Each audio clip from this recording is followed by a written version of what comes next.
এই যে দেখো আমার দিকে। এই শোনো, আমি বেরোচ্ছি। কেন ব্রেকফাস্ট করবে না? আরে বলো না, অফিসে কি একটা ঝামেলা লাগছে, এক্ষুনি গিয়ে আমার ম্যানেজারের সাথে বসতে হবে। আজ তোমার আমি কতবার সাবধান করছি, কথা শোনো না। কোম্পানির পলিসির বাইরে গিয়ে দিনের পর দিন অনিয়ম করছো, কিচ্ছু হবে না, কেউ জানবে না। নতুন সিওর ব্যাপারে আমি তোমার বলি নাই, কিভাবে জেলে যেতে না হয় সে ব্যবস্থা করো। স্যার আজ দেখা করতে পারবেন না, আপনার কিছু বলার থাকলে আপনি তদন্ত করুন, ঠিক আছে? কি হয়েছে তোমার? বলো আমাকে। অফিসের একটা ফাইন্যান্সিয়াল প্রজেক্ট নিয়ে অনেক বড় ঝামেলা হয়ে গেছে।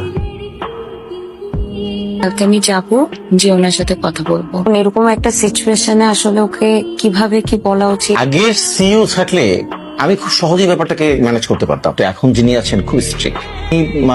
তার সাথে দেখা করে সরাসরি কথা বলেন, আপনাদের যে সন্তান আছে ওই ব্যাপারটা ওনাকে বুঝিয়ে বলেন, দেখেন যদি তাকে নরম করা যায় আর কি। কাজার, টিমের সবাইকে কনফারেন্স রুমে আসতে বলুন। কাজার, ওনাকে বলুন আগামীকাল আসতে, আপনার জন্য ফোন করে তারপর আসেন।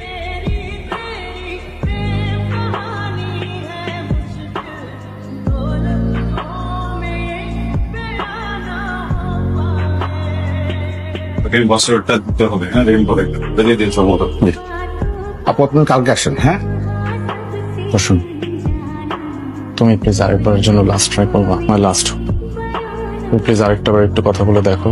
প্লিজ ব্রোয়ান, এটা যাবেন ম্যাডাম। আমার সাথে কথা বলার জন্য কি 5টা মিনিট সময় নেই তোমার হাতে? ম্যাডাম অফিসার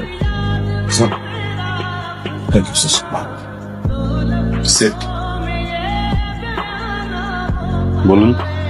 আমার হাজবেন্ডের নাম আবরার ফাহিম।